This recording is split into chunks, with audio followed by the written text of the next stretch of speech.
UDISE ప్లస్‌లో profile and facility module, teacher module, students module ఈ మూడింటిని సర్టిఫై చేయడానికి ఆప్షన్ ఎనేబుల్ చేయడం జరిగింది. ఈ 3 మాడ్యూల్స్‌ను పాఠశాల ప్రధానోపాధ్యాయులు ఖచ్చితంగా సర్టిఫై చేయాలి. ఎందుకంటే అకాడమిక్ ఇయర్ ముగింపు దశకొచ్చేసింది కాబట్టి, ఈ ప్రొఫైల్ కావచ్చు, లేదా టీచర్స్ డీటెయిల్స్ కావచ్చు, లేదా స్టూడెంట్ డీటెయిల్స్ కావచ్చు, అవన్నీ మనం ఎంటర్ చేసిన తర్వాత అవి వాటి జెన్యూనిటీ పైన మనం సర్టిఫై చేయాల్సి ఉంది. అందులో భాగంగా ఈ యూడైస్ ప్లస్ నందు సర్టిఫై చేయడానికి ఆప్షన్ ఎనేబుల్ చేసినారు. కాబట్టి ప్రధానోపాధ్యాయులందరూ ఈ యూడైస్ లాగిన్‌లో ప్రొఫైల్ ఫెసిలిటీ మాడ్యూల్‌ను సర్టిఫై చేయడానికి ఈ లాగిన్ నందు, అదేవిధంగా టీచర్ మాడ్యూల్‌ను సర్టిఫై చేయడానికి టీచర్ మాడ్యూల్ లాగిన్ నందు, స్టూడెంట్స్ మాడ్యూల్‌ను సర్టిఫై చేయడానికి స్టూడెంట్స్ మాడ్యూల్ లాగిన్ నందు లాగిన్ అయ్యి వేరువేరుగా వీటిని మనం సర్టిఫై చేయవచ్చు. లేదంటే ఇక్కడ యూడైస్ ప్లస్ కామన్ లాగిన్ అని ఇచ్చినాడు. ఈ కామన్ లాగిన్‌లో లాగిన్ అవ్వడం ద్వారా కూడా మనం ఈ 3 మాడ్యూల్స్‌ను సర్టిఫై చేయవచ్చు. ఇప్పుడు ఈ స్టూడెంట్స్ మాడ్యూల్‌ను ఏ విధంగా సర్టిఫై చేయాలో చూద్దాము. దీని కొరకై మనం గూగుల్ ఓపెన్ చేసి యూడైస్ ప్లస్ అని టైప్ చేసి ఎంటర్ చేస్తే గనక మనకు యూడైస్ ప్లస్ వారి లింక్ ఈ విధంగా కనిపిస్తది. మొదటి లింకు. ఈ మొదటి లింక్‌పై క్లిక్ చేసినట్టయితే ఇంటర్ఫేస్ ఈ విధంగా వస్తది. ఇక్కడ ఉన్నటువంటి రైట్ కార్నర్‌లో పైన ఉన్నటువంటి ఈ లాగిన్ ఫర్ ఆల్ మాడ్యూల్స్‌పై క్లిక్ చేస్తే గనుక మనకు ఇంటర్ఫేస్ ఈ విధంగా వస్తుంది. ఇక్కడ సెలెక్ట్ స్టేట్‌ని ఆప్ట్ చేసుకోవాలి ఆంధ్రప్రదేశ్ అని. ఆంధ్రప్రదేశ్‌ని సెలెక్ట్ చేసుకున్న తర్వాత గోపై క్లిక్ చేస్తే మనకు ఇంటర్ఫేస్ ఈ విధంగా వస్తుంది.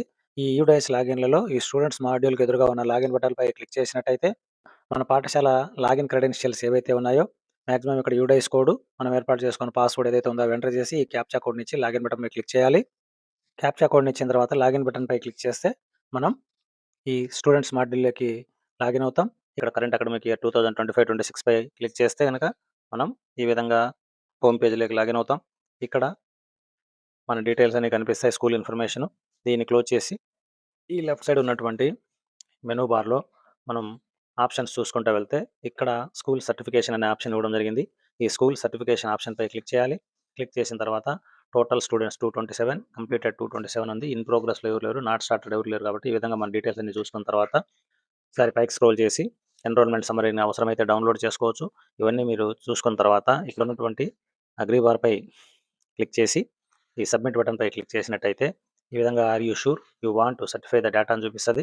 ఇక్కడ ఓకే బటన్‌పై క్లిక్ చేస్తే ఇది చేసిన తర్వాత after certification if the school does not following things then the school will be decertified automatically. మనం ఇంకా ఏది దీంట్లో చేంజ్ చేయడానికి లేదు.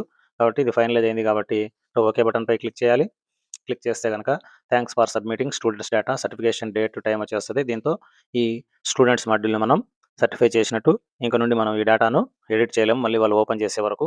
ఇంకా ప్రధానోపాధ్యాయులందరూ ఈ స్టూడెంట్స్ డేటాను సర్టిఫై చేయగలరు. సర్టిఫై చేసిన తర్వాత ఇక్కడ హోమ్ పేజ్‌లో పైన డేటా సర్టిఫైడ్ అని వస్తది. ఈ విధంగా గ్రీన్ మార్క్‌లో. ఇలా అయితే మనం సర్టిఫై చేసినట్టు. ఇప్పుడు ఇక్కడ ఉన్నటువంటి డీటెయిల్స్‌ని మనం ఎటువంటి ఎడిట్ చేయలేము. ఈ విధంగా ప్రధానోపాధ్యాయులందరూ సర్టిఫై చేసుకోగలరు.